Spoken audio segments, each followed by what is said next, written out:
Gempa bumi Turki dan Syria, Malaysia sumbang lebih 2 juta dolar Amerika.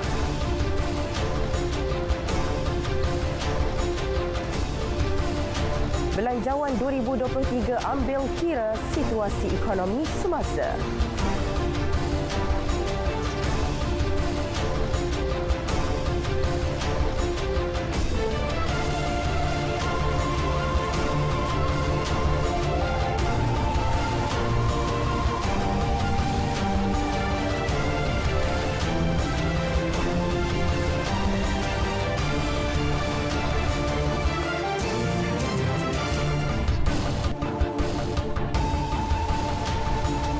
Assalamualaikum, salam Malaysia Madani, edisi Rabu 8 Februari 2023. Berita wilayah membawakan laporan terkini seluruh negara. Saya Nurul Hidayah Nawai, lintas langsung dari Sarawak, Sabah dan juga Pulau Pinang mengisi paparan pada petang ini. Terus setia 1 jam bersama berita wilayah.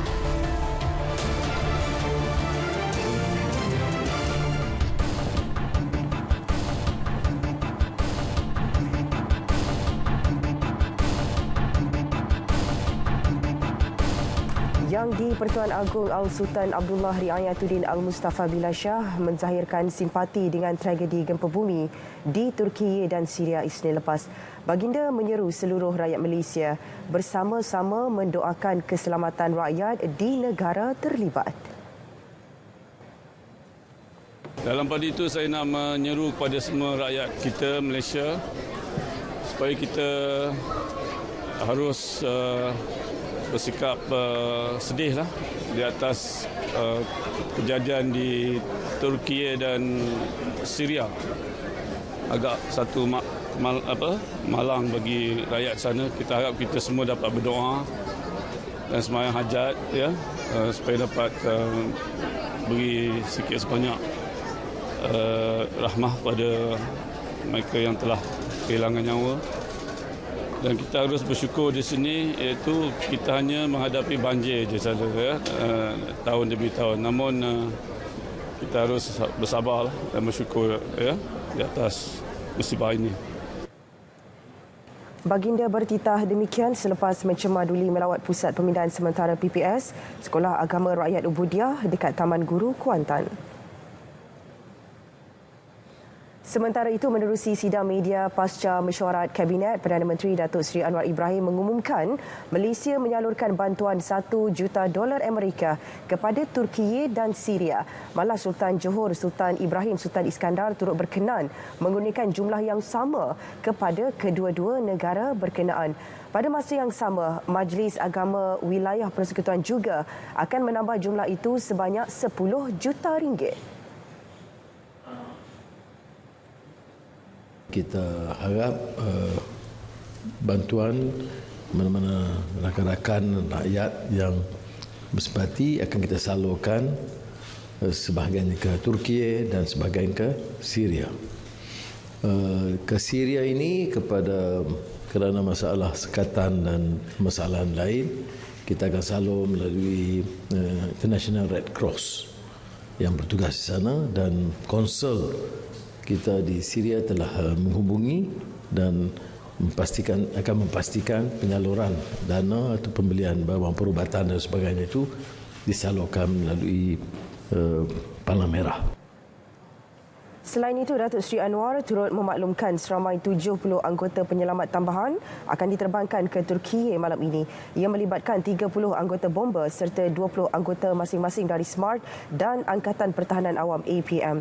Kementerian Pertahanan juga sedang mempersiapkan pasukan doktor dan paramedik bagi menghulurkan bantuan perubatan kepada mangsa tragedi di Turki. Baik, saudara, beralih ke perkembangan seterusnya.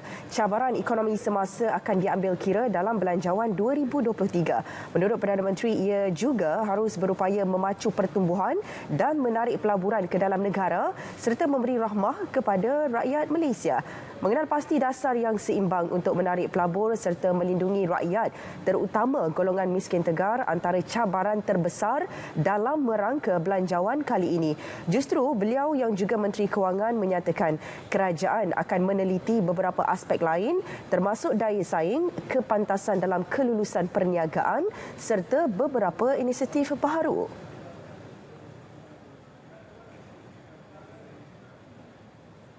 Digitalization, beberapa tindakan untuk memastikan pengeluaran sumber asli itu melalui proses hiliran, ya, itu semua kita ketinggalan dari Indonesia, Thailand, Vietnam umpamanya.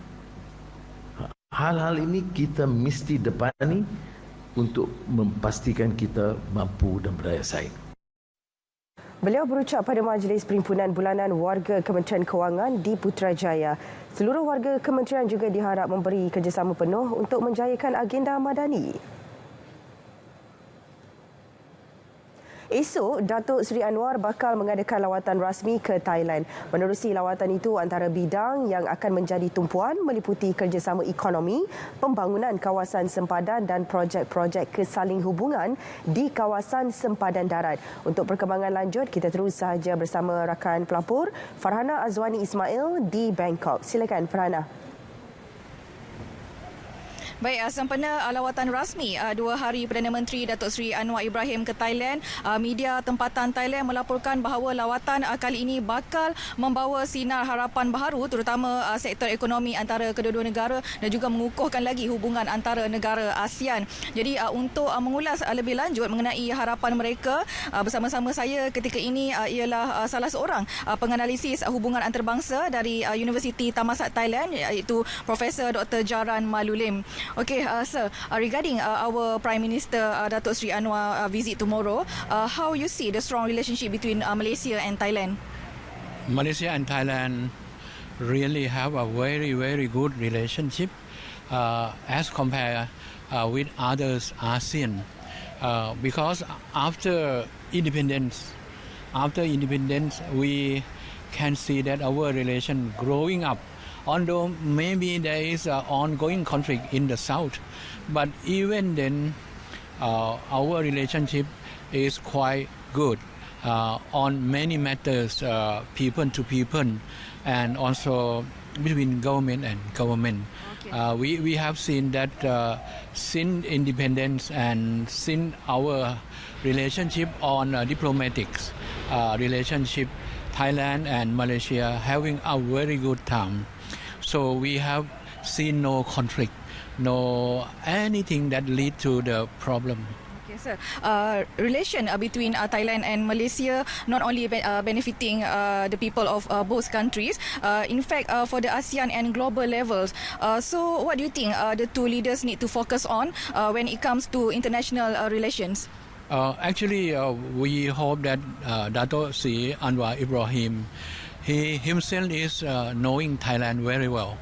Since he was young, he used to come to Thailand and working with Thai youth, those who remember the past. We understand that Anwar Ibrahim is one of the activists for a Muslim world and a good relationship between Thai Muslim and Malaysia Muslim. And on the part of ASEAN, Thai and Malaysia as a founder of ASEAN also contribute a lot to the growing of ASEAN. And I think Anwar can be one of the leader that can help to solve the problem in the southern part of Thailand too. Okay. Yes. Okay, so based on our Prime Minister Datuk Seri Anwar experience in the field of government administration and politics, did Thailand considering to emulate? Yes, I think that Anwar can be a good example of leaders. Since he was young, he worked as an activist, a Muslim thinkers, and also he come to Thailand oftenly as invited by some Muslim organization. Like last 2 years, he also come to deliver a speech on the Palestinian problem in Chulalongkorn. So actually, he himself is quite familiar with Thai society, and in the same time, I think he also contribute a lot to the growing of ASEAN while he was in power before. Yes. Alright, thank you so much. Sekian langsung dari Kruntek Mahanakon, kembali bersama rakan penyampai. Silakan. Baik, terima kasih Farhana langsung dari Thailand. Baik, saudara, kita ke perkembangan seterusnya. 6 maut selepas van dinaiki mereka terbabas dan melanggar penghadang jalan ketika turun dari Genting Highlands di kilometer 4.8 Jalan Genting Highlands. Penolong Pengarah Operasi Jabatan Bomba dan Penyelamat Malaysia JBPM Pahang, Ismail Abdul Ghani berkata, kejadian berlaku kira-kira pukul 1.15 tengah hari. Van berkenaan dinaiki 15 orang sedang dalam perjalanan turun dari Genting Highlands sebelum terbabas dan melanggar penghadang jalan. Seramai 6 orang yang terdiri daripada 5 perempuan dewasa dan 1 lelaki dewasa meninggal dunia, manakala mangsa lain mengalami kecederaan. Semua mangsa yang meninggal dunia diserahkan kepada pihak polis dan mangsa yang cedera dihantar ke Hospital Bentong.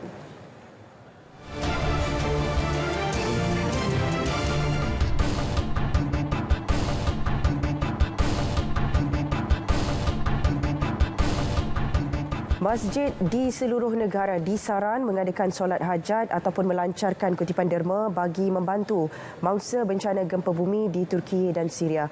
Pada masa yang sama, Timbalan Ketua Pengarah Operasi Jabatan Kemajuan Islam Malaysia JAKIM, Ruslan Said berkata, pihaknya juga sedia bekerjasama bagi membantu rakyat yang terlibat musibah itu. Dan itulah yang kita harapkan kepada masyarakat Malaysia yang memang sentiasa bersimpati, sentiasa membantu mana-mana musibah yang berlaku, sama ada dalam negara ataupun luar negara, untuk sama-sama membantulah, insya-Allah. Kerana kita tahu mangsa yang terlibat, korbannya ramai juga, korban nyawa, sama ada di Turki ataupun di Syria. Beliau berkata demikian selepas merasmikan Majlis Pelancaran Maharajan Memanah Sekolah Menengah Agama Malaysia MISMA peringkat kebangsaan 2023 di Kota Baru. Turut hadir Pengarah Yayasan Islam Negeri Kelantan, Engku Rajan Engku Ismail. MISMA yang memasuki tahun keempat penganjurannya akan diadakan pada 6 hingga 9 Ogos depan di Universiti Sains Malaysia, Kubang Kerian. Kementerian Pertanian dan Keterjaminan Makanan melalui Fama terus komited membantu rakyat menangani kenaikan kos sara hidup menerusi program Jualan Terus dari Ladang JTDL. Penganjurannya bukan sahaja memudahkan pengguna khususnya golongan B40 untuk mendapatkan barangan keperluan harian dengan harga yang rendah, malah meningkatkan pendapatan usahawan terlibat. Laporan Norazila Matsani. Pengarah Fama Terengganu Nukman Hashim berkata JTDL menawarkan harga berpatutan bagi komoditi terpilih hasil program ladang kontrak di bawah agensi itu. Mengikut rekod, menerusi 46 lokasi program JTDL yang dilaksanakan sepanjang tahun lalu, ia mampu menjimatkan hampir RM95,000 bagi harga jualan 6 komoditi utama. Ini termasuk sayur, buah-buahan, ayam, ikan, daging dan telur. Agensi itu komited menangani isu kos sara hidup bagi melindungi kepentingan pengguna dari ancaman kartel dan monopoli di pasaran. Merupakan inisiatif kerajaan melalui Fama dalam menangani kos sara hidup. Dan program ini juga bersekali dengan keterjaminan bekalan.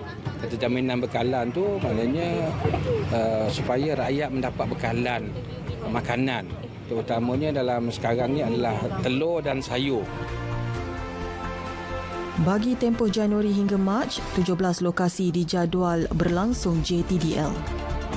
Sebenarnya saya memang selalulah pergi dekat pasar tani ataupun apa-apa yang Fama anjurkan, saya selalu ke sana kerana barangan di sana lebih murah daripada dibandingkan dengan tempat lain. Alhamdulillah. Ini dapat menjimatkan belanja kami sekeluarga. Satu langkah yang baiklah yang dianjurkan oleh Fama, yang mana memandangkan sekarang ini harga barang sentiasa meningkat. Jadi dengan adanya program yang seperti ini sedikit sebanyak akan meringankan beban para suri rumah tangga ataupun dapat menjimatkan lagi belanja dapur untuk kegunaan seharian. Jadi saya harap program yang seperti ini dapat diperluaskan lagi dan dapat diadakan di serata negeri lah. Dapat menjimatkan kos sara hidup kita lah, sebab sekarang kos sara hidup sangat tinggi. Jadi kita perlu cari benda-benda yang agak murah sikit lah untuk kita jimat ke arah benda yang lebih lain. Selain program JTDL, Fama turut melaksanakan intervensi bagi pemasaran telur ayam untuk memastikan kecekapan pengurusan rantaian bekalan bermula Disember tahun lalu. Inisiatif menjamin sekuriti makanan dengan membekalkan telur ayam kepada rakyat secara konsisten berpandukan harga yang ditetapkan. Sumber bekalan telur ayam akan dibekalkan daripada pengeluar atau kilang tempatan yang sudah dikenal pasti. Laporan Norazila Muhammad Sani, RTM. Baik saudara, sedikit perkembangan banjir. Dewan Undangan Negeri Durun Indrapura, Kuantan antara kawasan yang terjejas susulan banjir yang melanda daerah itu. Justru kawasan tempatan banjir antara yang perlu diberi perhatian. Untuk laporan lanjut terus bersama rakan pelapor Nur Khairul Bariah Omar di Kuantan. Silakan Nur. Baik, terima kasih. Assalamualaikum dan salam Malaysia Madani. Hujan berterusan pada Ahad dan Isnin lalu menyebabkan beberapa kawasan di Dun Indrapura ini dilanda banjir. Susulan itu 547 orang penduduk terjejas banjir terpaksa dipindahkan ke pusat pemindahan sementara. Untuk berkongsi lebih lanjut perkara ini bersama saya adalah Adun Indrapura, Datuk Seri Syafiq Fauzan Sharif. Apa khabar Datuk? Alhamdulillah, sihat. Baik Datuk, boleh Datuk kongsikan keadaan situasi semasa banjir di Dun Indrapura pada hari ini? Masa-masa banjir masih di pusat penempatan sementara kerana menunggukan rumah mereka dikemaskini, rumah mereka dibersihkan. Tambahan pula akibat banjir laluan paip air terputus, bekalan air, dan kalau boleh dilihat di belakangnya ada tangki-tangki air untuk menolong pembersihan di kawasan rumah mereka. Mungkin Datuk boleh kongsikan pandangan Datuk dari segi mengatasi banjir di kawasan ini. Sepatutnya lebih banyak kawasan yang terkena, utamanya Taman Guru contohnya. Tetapi ada ikhtiar kita dengan projek tempatan banjir. Dan ini salah satu sebab bila luruan hujan yang terlalu tinggi, tempatan banjir dengan pam yang ada boleh menyelamatkan beberapa kawasan, tapi kawasan lain dia tidak dapat diselamatkan kerana level ataupun tahap air di dalam sungai dan air yang masuk tu sama, dan air tidak ada ditempatkan mana-mana. Jadi termasuklah kawasan saya ini banjir yang terkena kepada kawasan-kawasan Teluk Mahang contohnya, dan persekitaran lembaran Sungai Belat, Sungai Belat yang sebelah atas tu, Seri Damai semua kena, Jaya Gading kena, kerana air tidak ada, tak boleh masuk ke, nak lepas ke laut tidak ada. Untuk tempatan banjir ada yang selamat, tapi mereka ni masih belum projek tempatan banjir ni masih belum sepenuhnya lah, siap sepenuhnya. Tapi adalah juga ikhtiar dan keberkesanannya. Tetapi di peringkat Teluk Mahang ni dia jadi kolam pula lah. Jadi kita perlu buat satu lagi projek yang tidak memerlukan belanja yang besar. Mungkin kita buat tasik jadian manusia yang lebih besar, kawasannya 50 ekar untuk menampung air ke situ sebelum masuk ke sungai. Itu saya kata cadangan ataupun pemikiran yang pihak berkuasa kerajaan perlu fikirkan segera untuk membuat kawasan tadahan air yang lebih besar 30 ekar, tasik kejadian manusia. Seperti mana Smart Tunnel, dia ada 2 pond, detention pond untuk sebelum air dilepaskan di kawasan-kawasan yang sepatutnya. Terima kasih Datuk atas perkongsian itu tadi. Saya kira setakat itu saja perkongsian langsung dari Pahang kembali ke Angkasa Puri. Baik, terima kasih Nur langsung dari Kuantan. Baik, kita ke perkembangan seterusnya. 7 Taman Eco-Rimba di bawah seliaan Jabatan Perhutanan Terengganu kembali dibuka kepada pengunjung bulan depan. Bagaimanapun, pembukaan itu bergantung kepada monsun timur laut ketika ini. Penolong Pengarah Kanan Pembangunan Jabatan Perhutanan Negeri Helmi Tariq Osman memaklumkan sehingga kini pihaknya belum menerima sebarang laporan mengenai orang ramai melakukan aktiviti ke lokasi berkenaan. Kawasan itu melibatkan Taman Rekreasi Sekayu Hulu Terengganu, Lata Payung di Setiu, Air Menderu di Kemaman, Cemerung dan Rimba Bandar Bukit Bau di Dungun, Lata Belatan dan Lata Tembakah di Besut yang ditutup sejak 1 November tahun lalu. Staf kita lah yang mengawasi kawasan tersebut bagi mengelakkan pencerobohan sebab kerana kita takut kalau terutama pada musim-musim tengkujuh ni kita tak nak terjadi perkara tidak diingini lah kepada masyarakat, sebab tu kita adakan kawalan lah di kawasan tu. Baik saudara, seterusnya kita ikuti laporan cuaca semasa seluruh negara bersama Pegawai Met Malaysia Ruzamin Pilus. Silakan Ruzamin. Assalamualaikum dan salam sejahtera. Kembali bersama Met Malaysia untuk laporan cuaca terkini. Kita mulakan dengan tinjauan cuaca berdasarkan paparan Gema Radar semasa. Di Semenanjung, hujan diperhatikan sedang berlaku di kebanyakan negeri di Semenanjung Malaysia. Dengan lebih terperinci, hujan di beberapa kawasan kini sedang berlaku di sekitar negeri Terengganu, Pahang dan juga Perak. Diikuti dengan hujan di 1-2 tempat sedang berlaku di negeri Selangor, wilayah Persekutuan Kuala Lumpur, Negeri Sembilan, Melaka dan juga di pedalaman negeri Kelantan. Dengan keadaan hujan terutamanya yang sedang berlaku di negeri Perak, Pahang dan juga Selangor, kami jangkakan boleh berlanjutan sehingga ke malam nanti. Seterusnya pula di Sarawak, keadaan cuaca hujan pada ketika ini dicerap di kebanyakan bahagian di bahagian tengah dan pedalaman Sarawak, dan kami jangkakan keadaan cuaca hujan terutamanya yang sedang berlaku di bahagian tengah Sarawak ini boleh berlanjutan sehingga ke malam nanti. Di Sabah pula keadaan hujan dicerap di kesemua bahagian dengan penumpuan di sekitar bahagian Tawau dan juga Sandakan, dan keadaan ini kami jangkakan boleh berlarutan sehingga ke malam nanti. Seterusnya pula berdasarkan carta angin semasa, angin timuran dengan kelajuan sederhana masih lagi mendominasi kebanyakan kawasan di rantau negara dengan tiupan angin sedikit lemah di sekitar bahagian barat dan tengah Sarawak.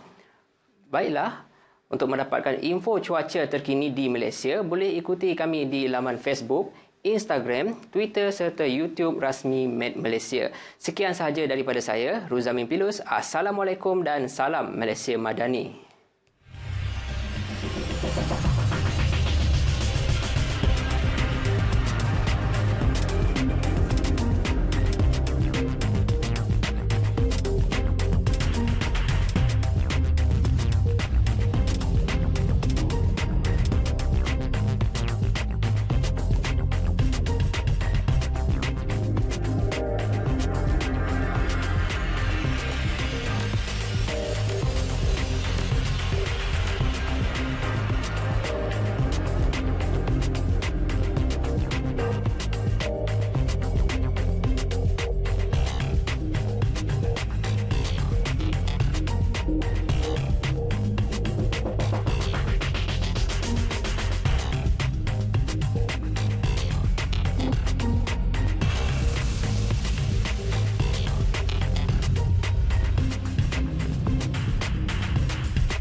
Saudara, kita ke Bumi Kenyalang. Sarawak memperkenalkan 6 insentif baru atasi projek sakit di negeri itu.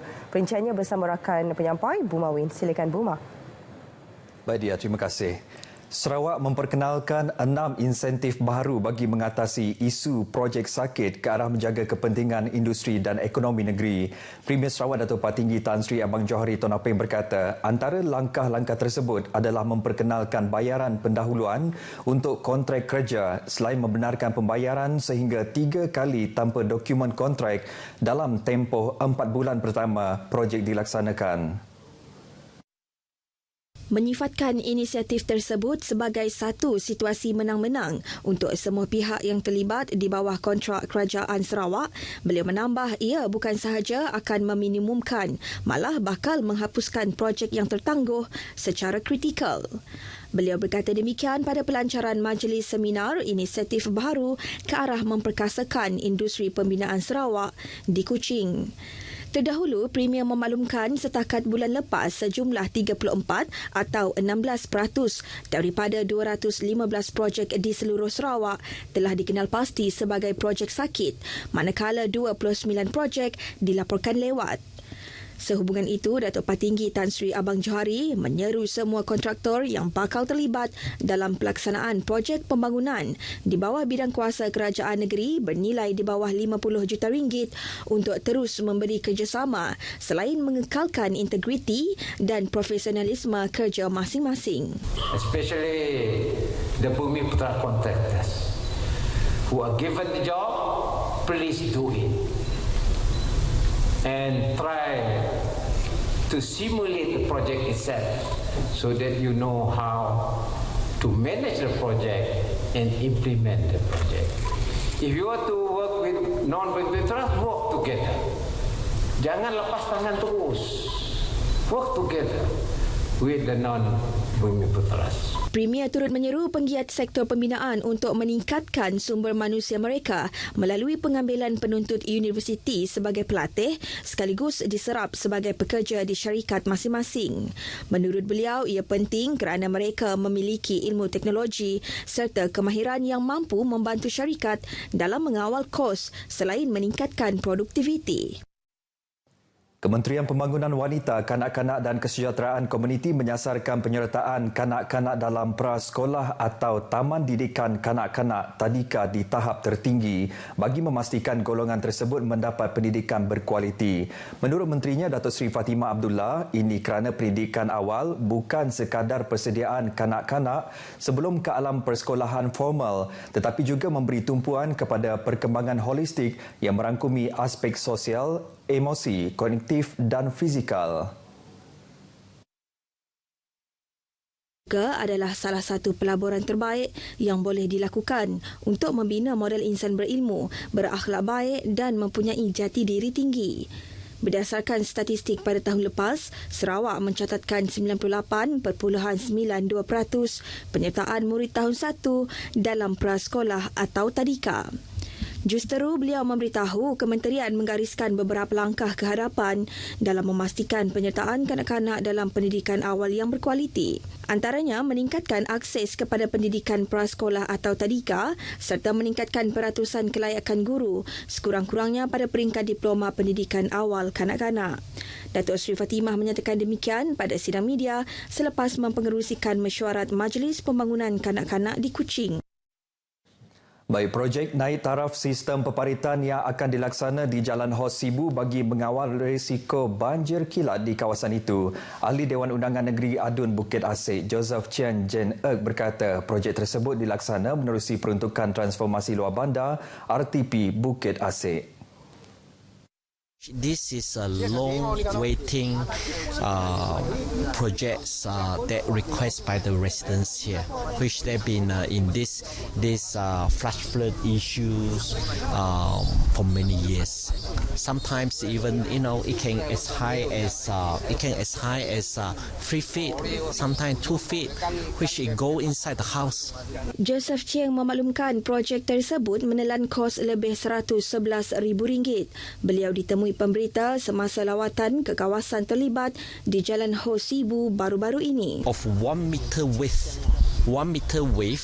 of the drain, and then the distance is about 82 meter, and then as well as also the 1 meter width with the 9.5 meter long RC covered is 111,930.16 cents. Beliau berkata dengan siapnya projek itu nanti, lebih 50 keluarga yang mendiami kawasan itu akan mendapat manfaat sekaligus memberi kelegaan kepada mereka daripada belenggu banjir kilat.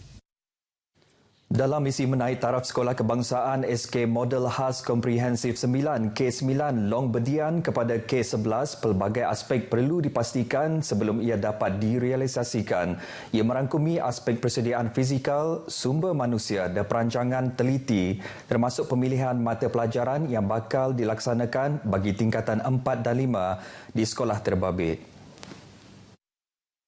Justru itu, lawatan kerja rombongan Kementerian Pendidikan Malaysia KPM bersama Jabatan Pendidikan Negeri Sarawak JPNS dan Pejabat Pendidikan Daerah PPD Baram pada Isnin lalu bertujuan memastikan perkara-perkara tersebut mengikut standard yang diperlukan. Ketua Pengarah Pendidikan Malaysia KPPM Datuk Harudin Ghazali berkata, berdasarkan tinjauan KPM ke SK Long Bedian, ternyata sekolah telah bersedia untuk menawarkan kelas tingkatan 4 dan tingkatan 5. Kita telah meninjau sekolah kebangsaan Long Bedian di Baram ini yang ada potensi yang kemudahannya sudah bersedia untuk kita lanjutkan daripada komprehensif 9 kepada komprehensif 11. InsyaAllah kita akan usahakan yang terbaik di peringkat Kementerian Pendidikan Malaysia supaya ia akan menjadi realiti dalam masa yang terdekat.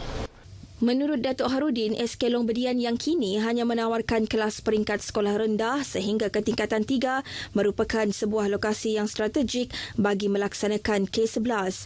Ia merupakan sekolah tadahan bagi SK Long Atip, SK Long Wat, SK Long Kevok dan SK Long Luteng.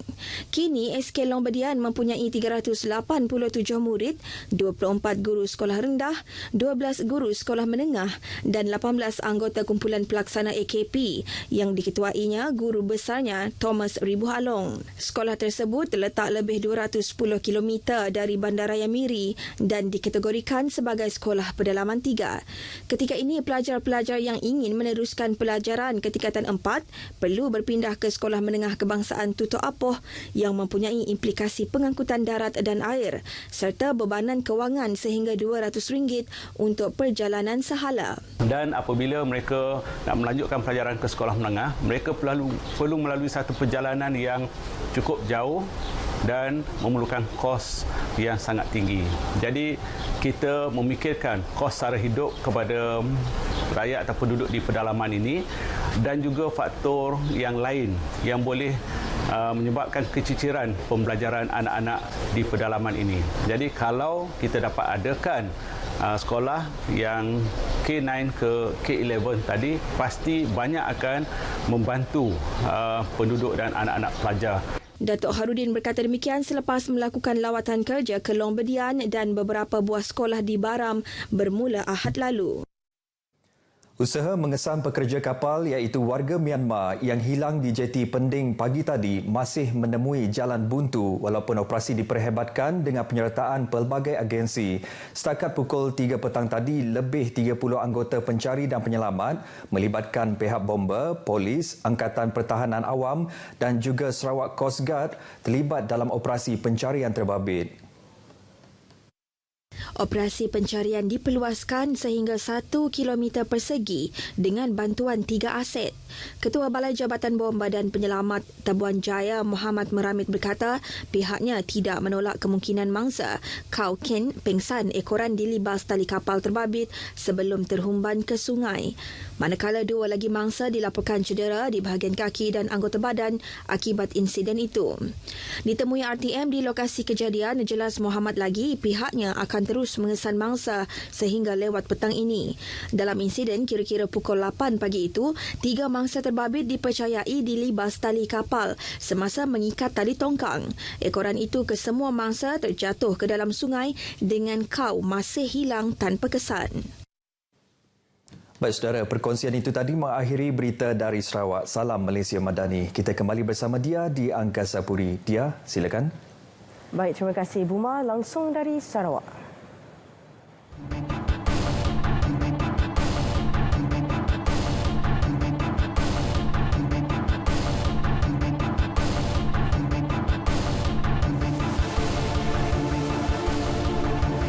Fokus negeri di bawah Bayu, usaha terbaik kerajaan negeri bantu penduduk terkesan banjir.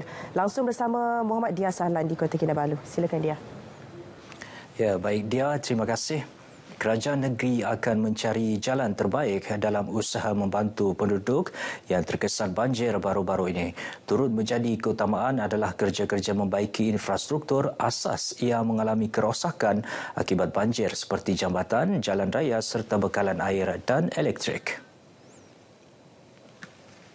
Kita sedang mencari untuk memastikan usaha bantuan kepada mereka yang terlibat banjir baru-baru ini. Jadi dia banyak perkara yang perlu kita lihat secara serius. Ada kerosakan infra, ada bantuan kepada mangsa yang memerlukan bantuan dan sebagainya.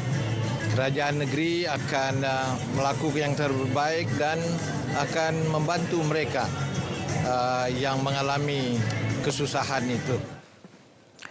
Datuk Haji G menyatakan demikian kepada media semasa menghadiri malam anugerah kumpulan Yayasan Sabah di Pusat Konvensyen Antarabangsa di Kota Kinabalu. Antara daerah yang melibatkan penduduk terjejas dengan banjir berkenaan adalah Kota Marudu, Pitas, Kudat, Paitan, Beluran, Telopit, Lahad Datu dan Tawau. Mengulas mengenai tindakan 3 adun warisan Muhammad Muhammadin Bangge, Chong Chen Bin, Tanjung Kapur dan Nur Azlina Arif Kunak bertindak keluar parti baru-baru ini. Datuk Haji G mengucapkan terima kasih dengan hasrat mereka untuk menyokong kepimpinan beliau. Jelas Datuk Haji G beliau akan melihat terlebih dahulu tindakan susulan ketiga-tiga wakil rakyat berkenaan berkaitan hala tuju dan masa depan karier politik mereka. Sementara itu, dalam majlis yang sama, Ketua Menteri Datuk Seri Panglima Haji G Nor memuji pencapaian 95% daripada 17 inisiatif Pelan Pembangunan Hala Tujuh Sabah Maju Jaya SMJ telah berjaya dilaksanakan kumpulan Yayasan Sabah. 17 inisiatif itu telah dilaksanakan pada tahun lepas, membabitkan 2 teras di dalam SMJ iaitu Modal Insan dan Kelestarian Hijau. Sebagai pengerusi pemegang amanah dan Ketua Menteri, prestasi Yayasan Sabah, revenue Yayasan Sabah melalui ICSB cukup baik. Dan insyaAllah kita akan pastikan ianya berterusan untuk kita pulangkan balik kepada rakyat dalam bidang pendidikan, dalam bidang sosial dan lain-lain. Jelas Datuk Haji G sebagai jentera strategi kerajaan negeri, kumpulan Yayasan Sabah perlu terus memacu pelbagai program berkaitan sejajar hasrat hala 7 SMJ. Tambahnya, keutamaan agensi berkenaan yang perlu digandakan adalah pembangunan modal insan melibatkan pelbagai peringkat. Beliau turut berharap dengan pelancaran tabung pendidikan negeri Sabah TPNS pada bulan Jun tahun lalu berupaya meringankan beban pembiayaan kewangan kumpulan Yayasan Sabah. Selain itu, usaha Yayasan Sabah dalam melindungi khazanah yang terkandung di kawasan konservasi seliaan juga perlu terus dipertingkat. Datuk Haji G turut meminta pengurusan kumpulan Yayasan Sabah dalam memastikan semua anak-anak syarikat di bawahnya terus meningkatkan pulangan keuntungan hasil masing-masing. Lebih banyak kelas program pendidikan khas integrasi PPKI perlu diwujudkan melibatkan seluruh negara. Pengurusan kelas PPKI tersebut juga perlu diselaraskan mengikut daerah dan negeri masing-masing dalam memberi peluang semua kanak-kanak kurang upaya mendapat pendidikan sebaiknya.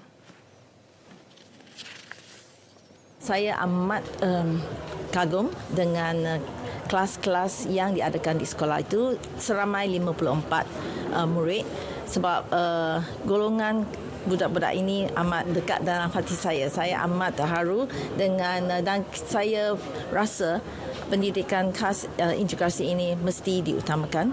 Okay. Saya harap kita dapat adakan lebih kelas begitu di sekolah mungkin mengikut daerah. Beliau menyuarakan cadangan tersebut semasa ditemui media selepas mengadakan lawatan kerja ke daerah Sandakan. Menurutnya, melalui bimbingan yang betul, setiap kanak-kanak kurang upaya bukan sahaja mampu berdikari tetapi juga berupaya menyumbang bakti kepada masyarakat dan negara umumnya. Dalam lawatan tersebut, Lim Hui Ying melawat SK Sungai Anip 3 dan mengumumkan peruntukan RM100,000 bagi tujuan menyelenggara kemudahan sekolah yang rosak. Kemudian beliau turut melawat Sekolah Jenis Kebangsaan Cina SJKC Peiying, Sandakan serta merasmikan bilik serasi di sekolah tersebut.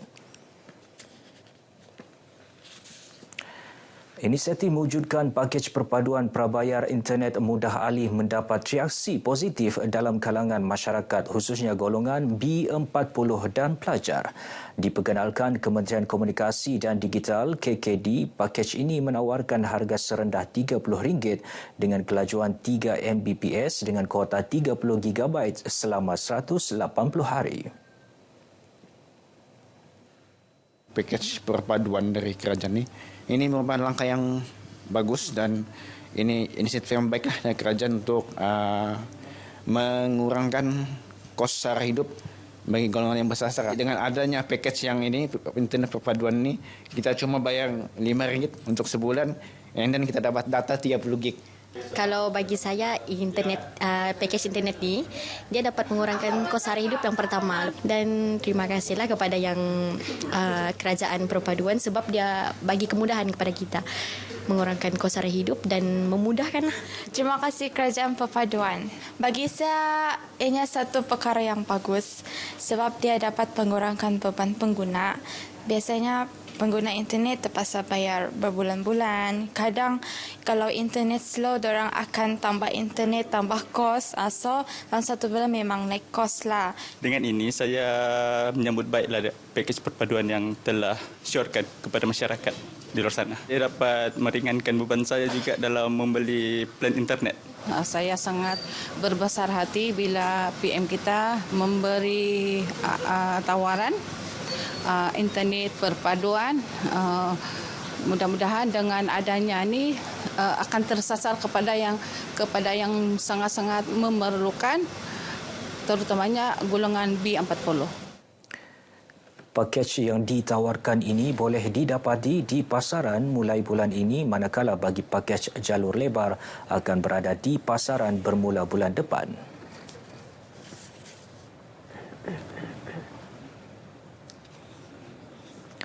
Baik saudara, sekian dahulu paparan dari negeri di bawah bayu. Kita kembali ke Angkasa Puri bersama Dia Nawai. Silakan Dia. Baik, terima kasih Dia. Langsung dari Sabah.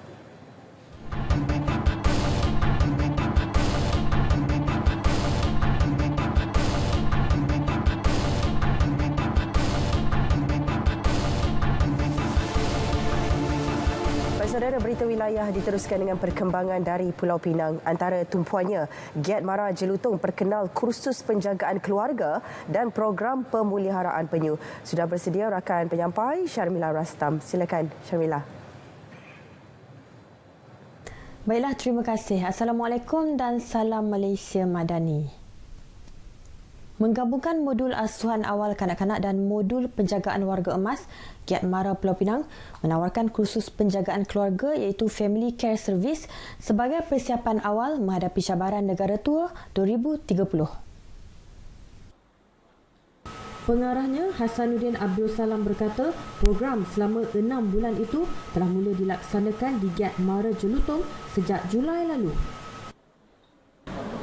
Kursus ini ditawarkan di Giat Mara Jelutong dan ialah merupakan kursus yang pertama ditawarkan di Giat Mara. Ia mendapat permintaan yang tinggi oleh sebab di Pulau Pinang ni seperti mana kita sedia maklum, semua berkejaya, sama ada kaum bapa ataupun kaum ibu berkejaya, dan oleh sebab itu kita perlukan orang yang boleh menjaga sama ada kanak-kanak dan juga orang tua. Pelajar akan ditauliahkan sijil profesional Giat Mara. Ambil kursus ni sebab kursus ni unik, lain daripada yang lain yang saya tak pernah jumpa lah lagi. Lepas tu yang kedua, kursus ni boleh kalau macam ibu bapa saya tua nanti, saya boleh jaga dia nanti. Lagi satu, kursus saya ambil ni boleh buat jadikan kerjaya. So dapatlah peluang pekerjaan tu, boleh dapat walaupun. Penjagaan warga emas ini amat penting pada masa kini, memandangkan tidak ramai individu yang menceburi bidang ini. Oleh itu saya menyeru agar belia-belia lepasan SPM, suri-suri rumah dan juga yang berminat untuk menyertai Giat Mara Jelutong dalam bidang khusus penjagaan warga emas. Kursus menyasarkan pembantu taska serta penjaga warga emas di pusat jagaan di seluruh negara. Jabatan Perikanan Pulau Pinang dan Jambatan Kedua Sendirian Berhad JKSB mengambil inisiatif memelihara penyu daripada diancam kepupusan. Dengan langkah berkenaan, sukarelawan agensi tersebut hadir ke Pantai Keracut untuk menjalankan aktiviti konservasi dan pelepasan semula penyu ke pantai. Pengarah Perikanan Negeri Yazrin Bakar berkata, penglibatan pelbagai pihak penting bagi memastikan sumber perikanan negara termasuk penyu terjamin. Beliau turut memaklumkan terdapat peningkatan jumlah pendaratan penyu dalam tempoh 30 tahun hasil penglibatan dan kerjasama pelbagai agensi. Macam saya maklumkan tadi, pendaratan kita dalam tempoh 30 tahun ni meningkat dengan program-program CSR ni. Daripada 3,000 sarang meningkat kepada 9,000 sarang. Jadi usaha-usaha ini adalah sangat baiklah. Kami berharap agar lebih banyak syarikat-syarikat korporat seperti Jambatan Kedua Sendirian Berhad untuk hadir bersama melaksanakan program tanggungjawab sosial korporat di sini bagi memelihara habitat penyu di Pantai Keracut, Pulau Pinang. Menerusi program berkenaan, 2 spesies penyu dilepaskan ke pantai. Ini pula usaha memerangi nyamuk Aedes. Untuk itu, program komunikasi untuk perubahan tingkah laku kombi di Flat Hamna Sungai Dua Gelugur dilaksanakan oleh penduduk dengan membersihkan kawasan persekitaran.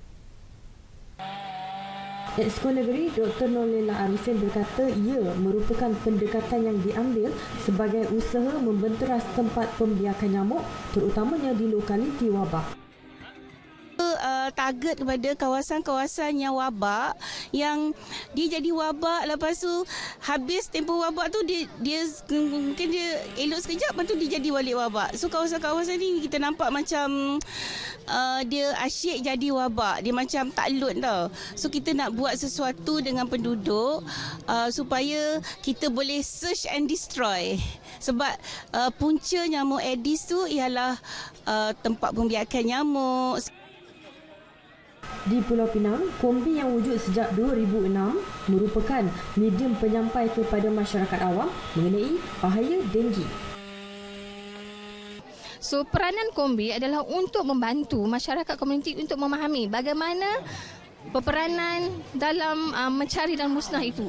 Maksudnya kita cari tempat pembiakan dan kita hapuskan. Sometimes diorang tahu buat gotong royong tapi diorang tak tahu apa yang perlu dibersihkan, apa yang perlu dimusnahkan. So itu yang paling penting lah. Inilah kawasan, sebenarnya kawasan hotspot lah, di mana sudah ada pun satu kematian. Jadi kita berharap dengan rasa tanggungjawab bersama daripada masyarakat ini, kita dapat hapus denggi, hapus Aedes dan kita cegah denggi. Ini merupakan matlamat kita. Walaupun kita ni sukarelawan, tetapi ini suatu kerja yang cukup baik di bawah Kementerian Kesihatan. Program turut melibatkan pertandingan kutip sampah berpasukan menawarkan hadiah RM1,000 bagi kumpulan yang berjaya mengumpulkan sampah paling berat. Laporan itu tadi mengakhiri bahan berita dari Pulau Mutiara. Kembali ke Angkasa Puri.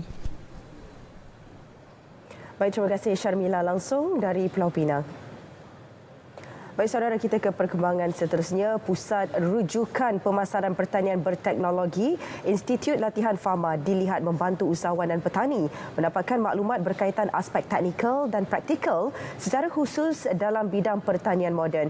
Di Perak, sebanyak 3 pusat rujukan berkenaan telah dibangunkan bagi merealisasikan inisiatif tersebut. Kita ikuti laporan yang disediakan rakan pelapor Nur Syahana Kamarudin. Di Perak, RTC Kopeng menjadi lokasi pertama projek yang dibangunkan pada April 2021.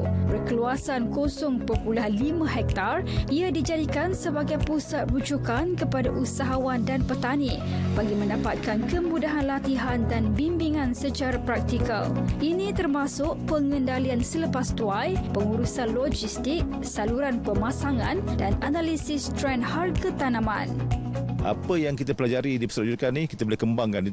Itulah purpose-nya sebenarnya pusat rujukan tu, kan. Kita nak tempat orang nak belajar, at the same time kita juga macam farma ni kita menyediakan maklumat mengenai harga. Jadi kita buat analisis, kan. Jadi tempat hasil daripada pusat rujukan ni kita boleh gunakan, kita boleh pantau sama ada betul ke tidak apa yang kita analisa selama ni. Dengan konsep pertanian moden dan pertanian bandar, 5 kaedah penanaman digunakan bagi 20 jenis tanaman sayuran dan buah-buahan sebagai tarikan pengunjung. Melihat kepada impak positif yang diterima, satu lagi pusat rujukan akan dibangunkan menjelang Jun 2023. Di farma ni kita memang cuba mengenal pasti tanah terbiar lah, kan. Idea sekarang ni tanah terbiar dan sesuai. Kita boleh berjumpa dengan usahawan atau kita bersama dengan usahawan yang sesuai untuk bangunkanlah something like this, kan. At least kalau katakan di setiap daerah ada tempat ni, pusat rujukan ni merupakan satu rujukan tumpuan daerah. Di daerah semua dapat. Sekarang ni ada momen yang ni ada 4 je. Kan, sini, RTC, Sayung, Manong dengan Kampung Gajah. Kan. Ternyata pusat rujukan ini menjadi serampang dua mata dalam memasarkan hasil pertanian secara terus kepada pengguna. Terutama untuk pusat rujukan ini juga adalah untuk memberi kesedaran atau peluang kepada usahawan atau pengguna bagaimana untuk melebarkan peluang-peluang pemasaran atau peluang-peluang untuk menjana pendapatan. Kita juga buka juga kepada individu-individu yang berminat untuk menjual juga produk-produk kami di pasaran terbuka. Okey. Tapi di sini kita menerima kunjungan lawatan bukan sahaja daripada pembeli-pembeli biasa tetapi daripada orang-orang persekitaran, agensi-agensi dan semua yang berminat untuk mengetahui tentang konsep tanaman yang kita bangunkan dekat sinilah. Ya, petik dan timbang itu antara keistimewaan yang terdapat di Pusat Rujukan Pemasaran Pertanian Berteknologi yang terletak di RTC Kopeng. Dan Golden Melon itu tadi antara 20 tanaman yang dihasilkan oleh usahawan-usahawan tani di Perak. Nur Syahana Kamarudin, RTM.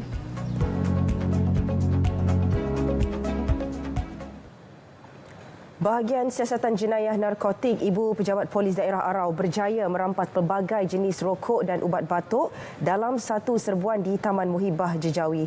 Turut ditahan seorang suspek lelaki berusia 55 tahun menerusi serbuan oleh sepasukan pegawai dan anggota bahagian narkotik kira-kira pukul 7.15 malam. Menurut Ketua Polis Daerah Arau, Superintenden Ahmad Mohsin Mat Rodi, pihaknya merampas lebih 400 karton rokok selain 250 liter ubat batuk. Nilai keseluruhan rampasan ialah RM22,000. Semakan mendapati suspek tidak mempunyai sebarang rekod jenayah lampau dan barangan yang ditemui dalam bilik suspek dipercayai untuk pasaran dalam negeri. Suspek direman selama 3 hari mulai hari ini dan kes disiasat di bawah Akta Kastam 1967 dan Akta Racun 1952.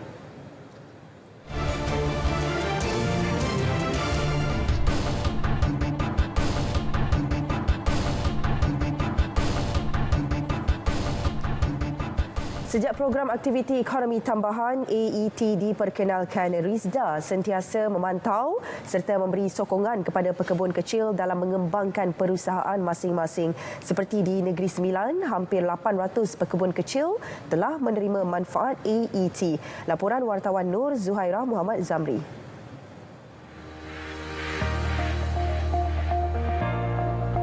Menerusi AET, Pengarah Risda Negeri Sembilan, Muhammad Rizal Ahmad mengakui penyertaan pekebun kecil sangat positif. Peserta kini mampu meraih pendapatan melebihi RM4,500 sebulan. Justeru, pihaknya sentiasa memberi sokongan kepada pekebun kecil yang berminat. Dia akan support dari segi hasil baru dan juga aktiviti ekonomi tambahan. Apabila orang mula berkecimpung dalam usahawan ini juga, golongan-golongan muda contohnya, dia mampu untuk menjana pendapatan lebih baik. Pekebun kecil yang menyertai program ini mengakui perusahaan itik telur mendapat sambutan menggalakkan. Malah, bimbingan berterusan Risda membantu mereka menjana pendapatan lebih tinggi pada masa akan datang. Memang permulaannya kita start daripada rujukan daripada Risda lah. Dari segi bimbingannya, dari segi bantuannya, dari segi pandangannya, memang kita merujuk terus kepada Risda. Kemudian kita juga mengikut rapat segala SOP turutan-turutan yang dicadangkan oleh Risda, dan itulah yang membuatkan alhamdulillah resultnya berjaya lah. Zuhaili Zuhara merupakan pekebun kecil di Kuala Pilah yang berjaya keluar dari garis kemiskinan dengan kudratnya dan juga menerima bantuan dari Risda. Peranan Risda sememangnya berjaya mentransformasikan penduduk di kawasan luar bandar. Laporan Zuhairah Muhammad Zamri, RTM.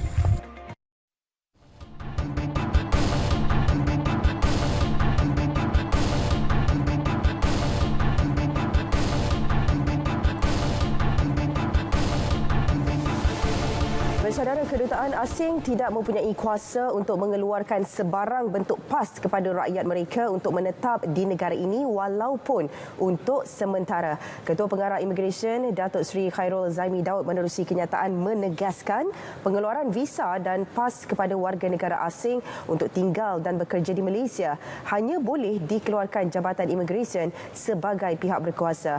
Immigration menegaskan mana-mana pihak luar tiada hak untuk mencampuri urusan kedaulatan dan undang-undang negara ini. Kenyataan mengulas laporan berita bertajuk Petempatan Warga Asing dinilai Spring bukan haram, kata Migrant Care. Dalam laporan berkenaan, Migrant Care yang berpangkalan di Jakarta, Indonesia memberitahu warga asing yang ditahan dalam serbuan di lokasi berkenaan telah mendapat PAS lawatan sementara dari pihak Indonesia yang sah selama setahun. Pihak sekolah serta kontraktor pembersihan yang telah dilantik disaran mengambil tindakan mengawal pembiakan nyamuk di sekolah yang berisiko mengakibatkan demam denggi. Ketua Pengarah Kesihatan Tan Sri Dr. Nur Hisham Abdullah memaklumkan keperluan itu susulan cuti akhir persekolahan yang akan bermula 17 Februari ini. Selain sebahagian pelajar sekolah menengah sedang mengikuti pembelajaran secara dalam talian kerana ruangan kelas digunakan bagi peperiksaan CJ Pelajaran Malaysia SPM bermula 30 Januari hingga 15 Mac ini. Sementara itu, kenyataan sama turut memaklumkan jumlah kes demam denggi yang dilaporkan pada minggu epidemiologi kelima tahun ini mencatatkan peningkatan 13%, iaitu 2,159 kes berbanding 1,910 pada minggu sebelumnya dengan 2 kematian direkodkan.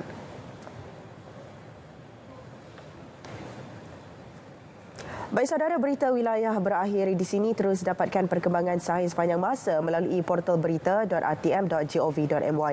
Yang sahih di RTM. Assalamualaikum, salam Malaysia Madani.